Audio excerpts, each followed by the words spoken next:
Bonjour les amis, j'espère que vous allez bien. Comme d'habitude, on se retrouve encore aujourd'hui sur la chaîne Réussi à déchiffrer les maths.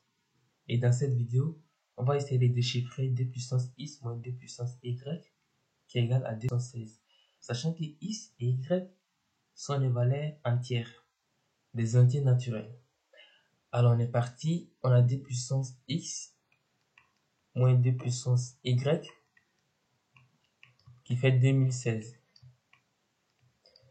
Alors déjà, ce qu'il faut remarquer, on a d puissance x moins d puissance y qui est égal à 2016, qui est une valeur strictement positive. On sait que x et y sont des valeurs entières. Donc cette équation implique simplement que x est plus grand que y.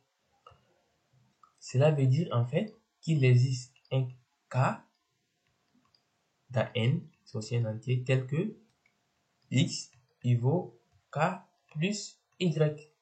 Si je prends par exemple d qui est plus grand que 1, ça veut forcément dire qu'il existe un nombre tel que ce nombre plus 1 vaut 2. Donc ici, dans notre cas, le nombre recherché, c'est 1. Alors, donc notre équation, là, elle va être équivalente à 2 puissance y plus k. Donc là, j'ai remplacé les x par les k plus y moins 2 puissance y qui est égal à 2016. Maintenant, ça, c'est équivalent. Un petit rappel, a puissance m plus n, c'est égal à a puissance m fois a puissance n. Donc là, ça va faire 2 puissance y fois 2 puissance k moins 2 puissance y qui est égal à 2016. Et ça, c'est équivalent. On va factoriser notre équation par 2 puissance y. Donc on a 2 puissance y facteur de 2 puissance k moins 1 qui est égal à 2016.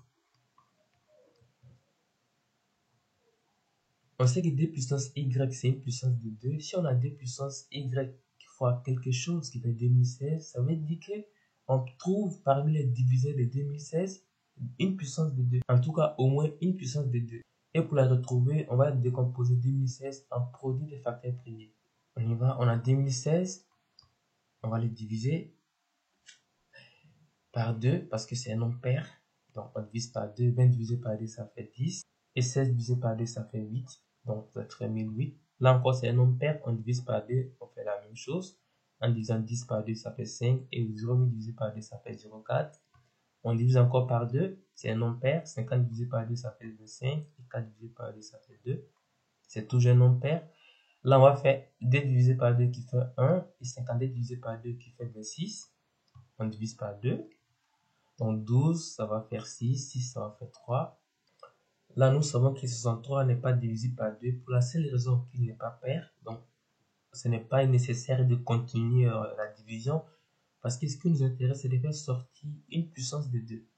Donc là, je vais mettre 63, on va arrêter la division et je mets 1. Donc là, on dit que 2016, c'est égal au produit de tous ces nombres. Donc 2 fois 2 fois 2 fois 2 fois 2, c'est-à-dire 2 fois 2 jusqu'à 5 fois, donc 2 puissance 5 fois 63.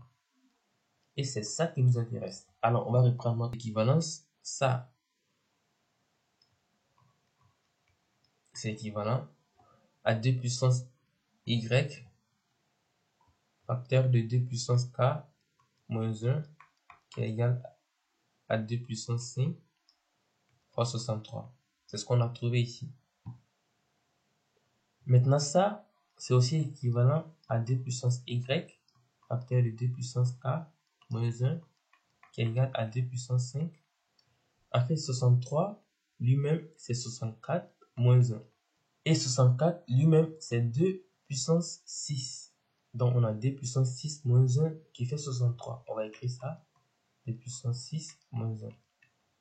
Et comme y et k sont des valeurs entières, on déduit par identification que 2 puissance y égale à 2 puissance 5. Donc, cette partie égale à cette partie. Et 2 puissance k moins 1 égale à 2 puissance 6 moins 1. Encore une fois, par identification, on déduit rapidement que y vaut 5 et k, il vaut 6. Mais cette valeur de k ne nous intéresse pas forcément, c'est la valeur de x. Je remonte. Donc, on a posé ici que x, il vaut k plus y. Étant donné qu'on a la valeur de y et k, on peut déduire que x, il vaut 5 plus 6, il vaut 11. On obtient finalement les deux solutions, y égale à 5 et x, il vaut 11. On peut faire une vérification, 2 puissance x moins 2 puissance y égale à 2016. C'était l'équation initiale. Alors, lorsqu'on remplace les x par 11 et les y par 5, est-ce qu'on va tomber réellement sur 2016? On fait le calcul, on a 2 puissance 11 moins 2 puissance 5 qui est égal à 2 puissance 11. Je vous laisse calculer, c'est 2048. Et 2 puissance 5, c'est juste 32. Et si on fait la différence, on tombe bien sur 2016, qui est bien cette valeur ici. On a donc x et y qui vérifient cette équation. Et voilà, cette vidéo touche à sa fin. Je vous remercie de l'avoir suivi jusqu'au bout. N'hésitez pas à vous abonner et à activer la cloche si ce n'est pas encore fait pour ne rien manquer de nos prochaines publications. Je vous invite à laisser vos remarques et vos questions en commentaire. N'hésitez pas à laisser un pouce bleu si vous avez aimé la vidéo. En attendant, je vous dis à la prochaine vidéo.